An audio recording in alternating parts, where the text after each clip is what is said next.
Meghan Markle and Prince Harry. I'm sure you'd agree it's a fitting end.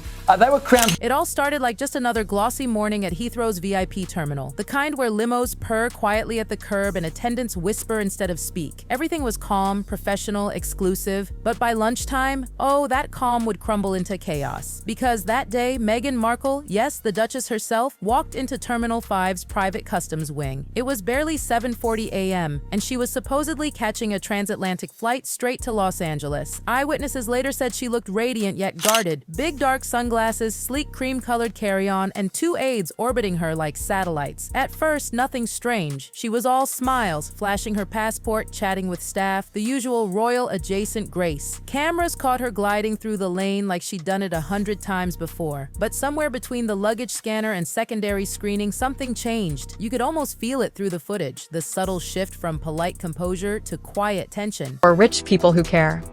The internet didn't hold back. Critics lit up every corner of social media, calling the video. So here's where it gets juicy. One of the security agents, just doing his job, politely asked Meghan to place all her electronics, 2 phones and a tablet, into a separate tray. Standard policy, no exceptions. Even diplomats comply. At first, Meghan hesitates. She slides 1 phone forward, but when the officer motions for the second, she stops cold. CCTV caught it all. Her shoulders stiffen, her jaw sets, and she mutters something that the camera mic can't quite catch. Witnesses nearby said they heard a sharp exchange. One voice, hers, snapped, "You can't just take that." The officer answered coolly, "Ma'am, it's policy." And boom, just like that, the mood cracked. A supervisor appeared, calm but firm, and tried to de-escalate. Meghan folded her arms, shook her head, clearly not budging. He gestured toward a side hallway, the so-called Room 9 area for private screenings. She didn't move. Instead, she looked him dead in the eye and said something short, final. And then that now infamous question left her lips, the one that would explode across every social feed within hours. "Do you know who I am?" Controversy cuts deeper because it exposes the gap between her message and her reality.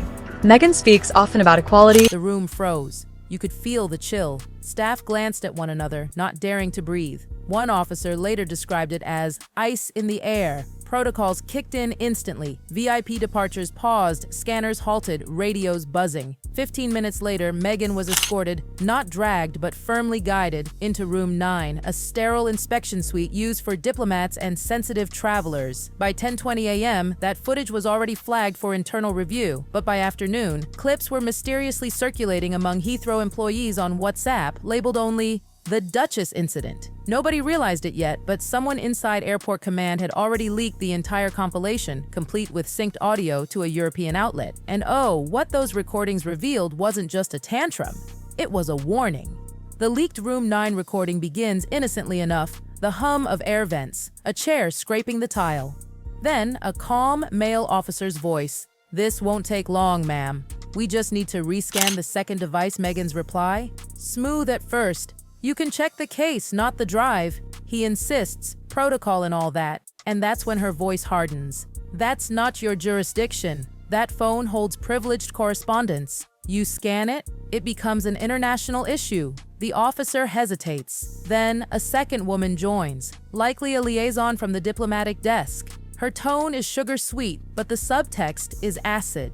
"Duchess Markle, if we can cooperate, this will be over in minutes." Meghan exhales sharply. "Cooperate? I've done nothing but cooperate for 5 years while strangers with badges paw through my life." And then, the line that set the internet on fire. She leans close to the microphone and hisses, "If you run that scan, every one of you will regret it." Those 8 words hit like a bomb. Inside Heathrow's control room, the clip was labeled VIP Anomaly. It should have stayed sealed forever, but a supervisor, later suspended, slipped it onto a flash drive and sold it to L'Ost Parisien, that mid-tier outlet that thrives on royal drama. By lunchtime, the edited video, with captions and a headline screaming "Meghan's airport threat," was live. 12 million views, before Heathrow's PR team could even sip their coffee. The palace, silent. The airline issued the blandest misunderstanding statement ever written. But behind closed doors, panic brewed, because Meghan hadn't said privileged correspondence for nothing. That phrase meant classified communications, the kind covered under diplomatic immunity. And suddenly, this wasn't about a duchess being difficult, it was about what might be inside that phone. Heathrow Security Command soon received an encrypted call from a blocked number. 2 short sentences, later leaked to the BBC, seal everything from Room 9. She wasn't the only one carrying classified devices. By dusk, the entire internal network was locked down, servers seized, files transferred to the Home Office Cyber Division, but the leak was already unstoppable. The footage raced across Telegram and X, dissected frame by frame. People took sides. Was she arrogant, defiant, or was she afraid? Because according to insiders who saw the uncut feed, Meghan wasn't threatening the officers at all. She was warning them. When the full clip surfaced, analysts noticed a missing 32 seconds, trimmed out of every viral version. The Observer newspaper got hold of the original feed, and those missing seconds, they changed everything. Right after her chilling "you'll regret it" line, Meghan lowered her voice and added, "Because you don't know what's on that device. And if it gets out, you'll be answering to people far above your pay grade." That's when the officer froze. The liaison paled. The energy flipped from defiance to dread. Then the screen flickered, a brief static glitch. When it resumed, Meghan's hands were flat on the counter, trembling. Whatever she had shown them, it wasn't visible on camera, but both officers stepped back instantly. One later told investigators it wasn't a threat, it was a message. When the Home Office probed the confiscated devices, they made a chilling discovery. One of Meghan's phones contained encrypted diplomatic folders flagged for foreign transfer.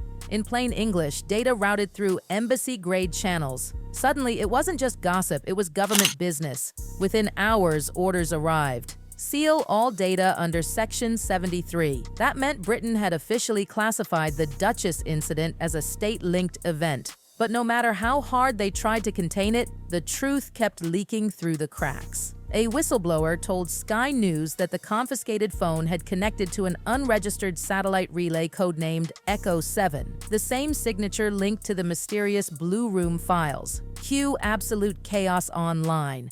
Forums exploded. She's smuggling evidence. No, she's under foreign protection. Hashtags trended nonstop. Psyche Echo 17 returns, Room 9 files, the gate that saw everything. Meanwhile, from Montecito came a short, icy statement. The Duchess complied fully with all airport procedures. Any suggestion of misconduct is false. But at the bottom, in tiny italics, one final line. Security feeds tell stories. Context tells the truth. Oh, and that one sentence? It lit the internet ablaze all over again. The moment that statement dropped, context tells the truth. Every newsroom from London to LA went into full panic mode. Because if context was missing, what was the real story? Well, buckle up because this is where things get wild. According to inside sources, the full CCTV feed from Room 9 wasn't just audio and blurry video. It contained something deeper. Something so secret the government sealed it under a red tag encryption code called Echo 17. Duchess Transmission, Segment 2. But here's the twist. Segment 1 was gone, deleted. And that missing file? It became the most hunted digital artifact on the planet. Then, just days later, a handwritten note appeared in the Guardian's newsroom, literally slid under the door in an unmarked envelope. One eerie sentence. Segment 1 wasn't lost. It was overwritten. Attached was a small USB drive. 5 still frames from the missing recording. And oh honey, what those frames showed made jaws drop around the world. Frame 1, Meghan at the counter, phone in hand. Frame 2, a man in a gray suit steps into frame, no ID badge. Frame 3, Meghan showing him something on her screen. Frame 4, the man turning toward the camera. Frame 5, static. Forensic software later revealed what everyone feared. A 94% facial match to Nathan Lyle, the missing media strategist tied to the Blue Room leaks. Wait, what? If that was true, it meant Meghan wasn't alone that morning. The man who'd vanished months ago after the Geneva scandal might have been right there beside her at Heathrow. British intelligence immediately denied it. The Metropolitan Police issued a flat statement. No record of any individual by that name passing through Heathrow on that date. But the internet? Oh, they weren't buying it, because independent aviation trackers soon noticed a private jet, registered to a Swiss charter firm connected to Lyle's old company, departed less than an hour after Meghan's confrontation, bound for Geneva. Coincidence? Please. Inside government cyber labs, investigators tried to rebuild Segment 1 from corrupted data. One called it a ghost file. 14 seconds survived, just enough to send chills down everyone's spine. 2 voices, male. You don't understand who's listening. Female, Meghan. Then tell them I'm done being silent.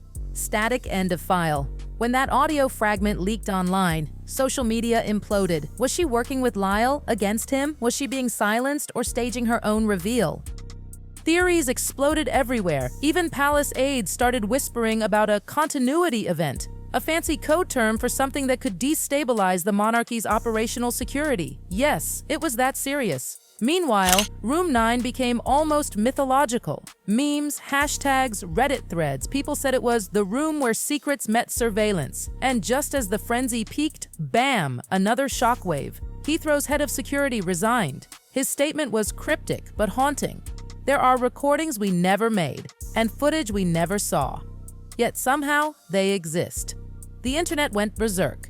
Then, at 2:11 a.m. London time, a mysterious upload appeared on an encrypted server in Eastern Europe. File name, Room 9 Segment 1 Uncut.mp4, no watermark, no metadata, just pure chaos waiting to happen. The clip opened with the familiar gray-toned view from the ceiling cam. Meghan entered, cream coat, sunglasses, calm but tense. Behind her, that same man in the gray suit. The officer greeted her. "Ma'am, you'll need to declare all electronic devices." Meghan replied quietly, "We'll handle that privately." The man placed a slim black case on the table. He slid over a passport. The camera zoomed slightly. Blurry name, but for a split second, an embossed crest flashed before his hand covered it. Then Meghan leaned in close, voice shaking just slightly. "What's on that drive isn't mine."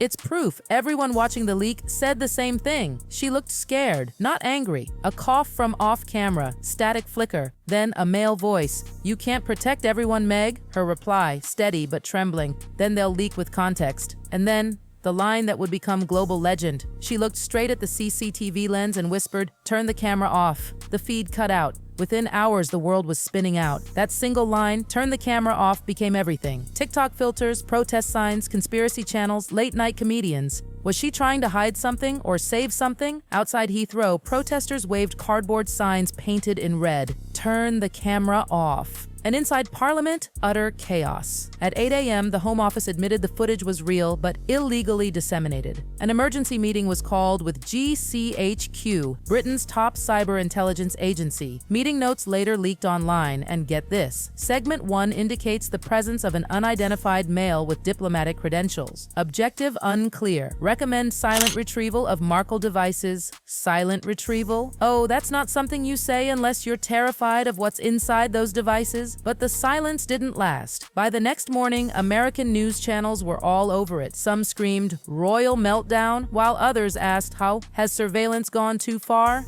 On social media, truth and fiction blended like wildfire. Even comedians joked about it, but intelligence analysts weren't laughing. They traced the upload of Segment 1 to Tallinn, Estonia, a server used by a notorious whistleblower group called Vox Mirror, the same group that leaked the Blue Room archives. And then they posted one cryptic update. Segment 2, scheduled for release, context incoming. Just 6 words, but they froze governments across 2 continents. Because if Segment 1 was this explosive, what would Segment 2 contain? The race was on.